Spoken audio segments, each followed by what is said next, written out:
Bonjour à tous, c'est Martin Rémy, vous êtes sur Simple Logique Explicable. Alors pour cet exercice, on va essayer de trouver les correspondants d'un point matériel dans un système de coordonnées cartésiennes à un système de coordonnées cylindriques ou sphériques, c'est-à-dire je connais les coordonnées de mon point matériel M. Dans le système cartésien, je vais essayer de déterminer ces coordonnées dans le système cylindrique et dans le système sphérique.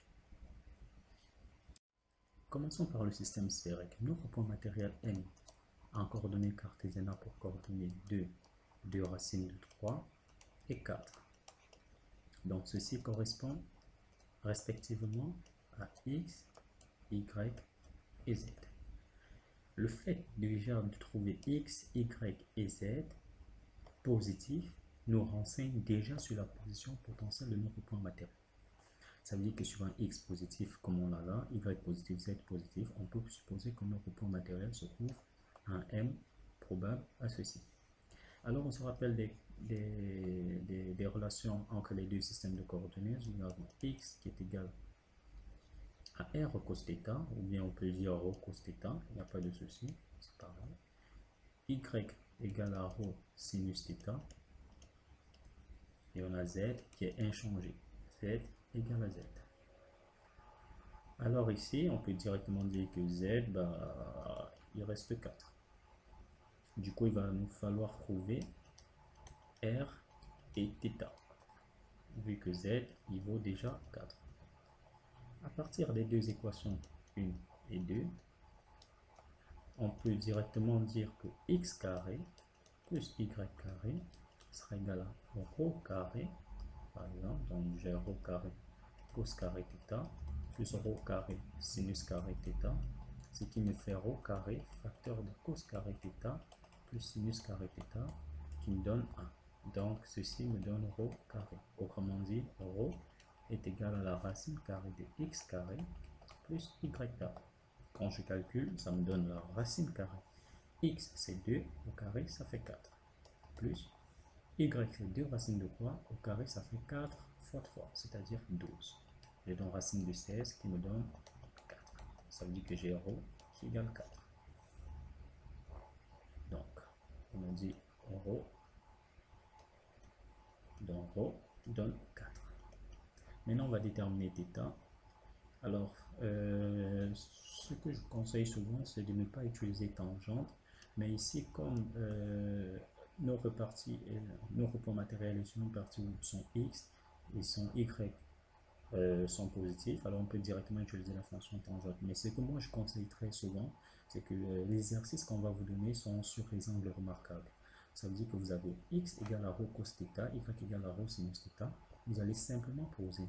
Ça veut dire que cosinus θ est égal à x sur ρ et sinus θ est simplement égal à y sur ρ. Or, donc, vous cherchez un angle θ tel que le cosinus θ donne. Vous avez le x qui est 2 et le ρ qui est 4. Du coup, vous avez 2 sur 4 qui donne 1 demi. Et le sinus θ qui donne y qui est 2 racines de 3 que vous allez diviser par 4. Du coup, vous avez racine de 3 sur 2. Parce que vous avez 2 racines de 3 sur 4. Et lorsque vous simplifiez, celui-ci part. Et vous restez avec racine de 3 sur 2. Tout comme ici, vous avez 2 sur 4, tout simplement. Donc, or, il est bien évident que l'angle pour lequel le sinus, là on a sinus, cosinus, le sinus donne racine de 3 sur 2, c'est-à-dire une grande valeur, et le cosinus, une valeur quand même centrée. Du coup, on a là un angle qui divise notre premier angle droit en 3 parties. Donc là, nous avons bel et bien pi sur 3, qui correspond encore à 60 degrés. Donc, on a θ qui vaut directement pi sur 3. Donc, on a déterminé les coordonnées de notre point matériel M dans le système cylindrique. Ρ vaut 4, θ vaut pi sur 3 et Z vaut 4. Alors maintenant, dans le système sphérique, on a toujours notre point matériel M qui a pour coordonnées 2 racines de 3 et 4 en système de coordonnées sphérique.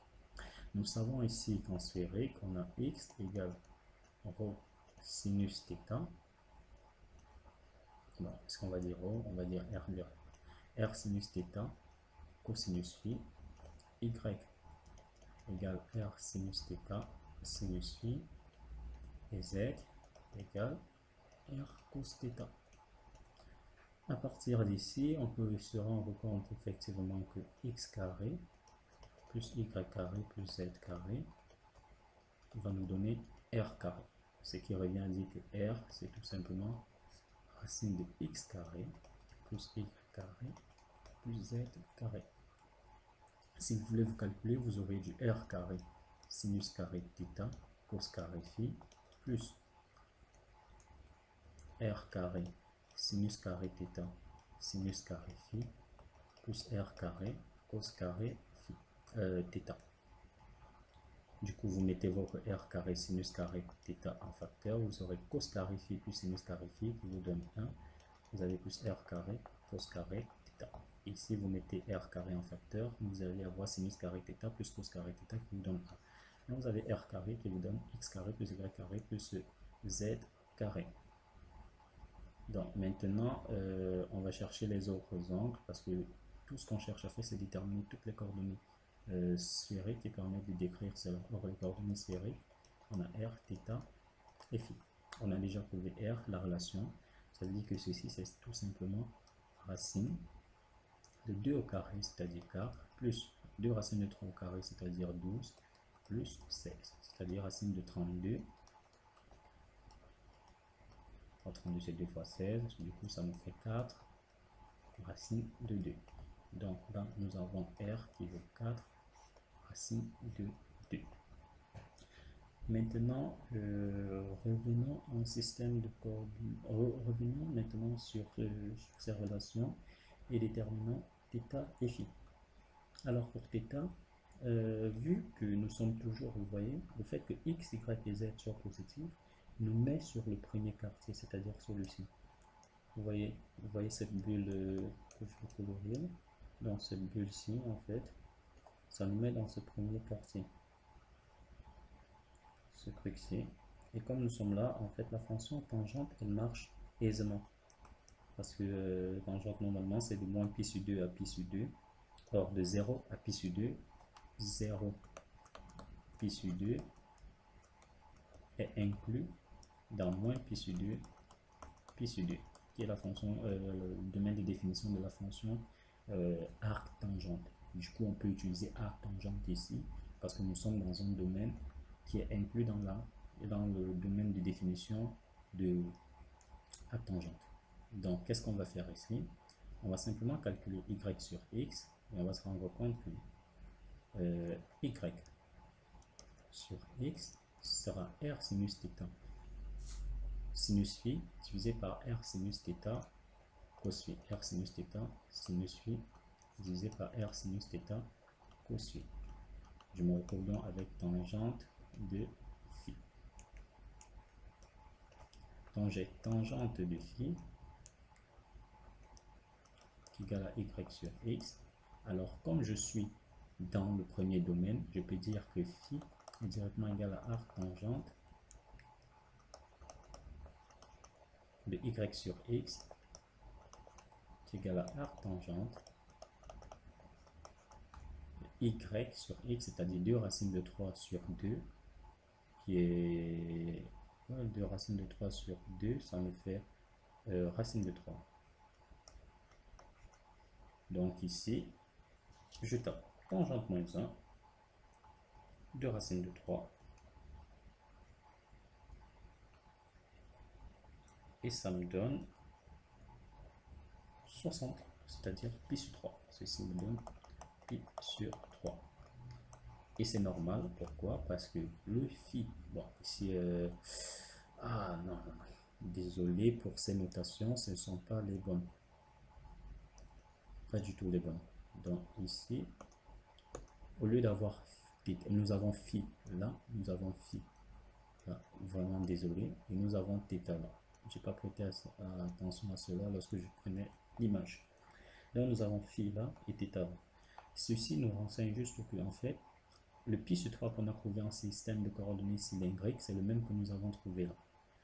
c'est le même que nous avons trouvé là parce que ça correspond en fait au même angle. Donc, phi en coordonnées sphériques, phi en sphérique est égal à θ en cylindrique. Voilà. Maintenant, trouvons l'autre coordonnée. Si on calcule x carré plus y carré, on va obtenir r carré sinus carré θ. Du coup, la racine de x carré plus y carré me donne simplement r sinus θ. Et si je fais racine de x carré plus y carré, je divise par z, je vais obtenir r sinus θ divisé par r cos θ qui me donne directement tangente θ.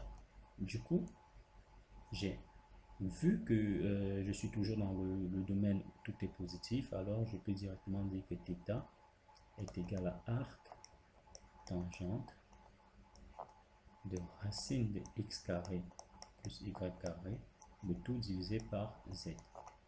Racine de x carré plus y carré, bah, c'est ce que j'ai calculé directement en coordonnées cylindriques, c'est racine de 4 plus 12, c'est-à-dire racine de 16, donc 4. Et la z, c'est 4 également. Ça veut dire qu'en fait, qu'on remarque bien, ça veut dire qu'en fait, si je viens là, j'ai directement θ qui serait égal à arc tangente de 1. Et le seul angle qui a pour sinus, le seul angle positif qui a le même sinus et le même cosinus, on sait tous que c'est pi sur 4.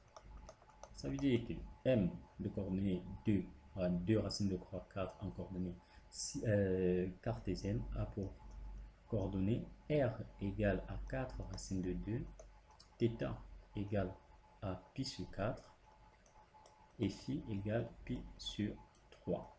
C'était tout pour cette vidéo, donc c'est terminé pour ce petit exercice. N'oubliez pas de vous abonner et d'activer la cloche de notification pour ne rater aucune de nos prochaines vidéos. C'était Martin Régnier, vous êtes dans Simple, Logique, Explicable. À la prochaine.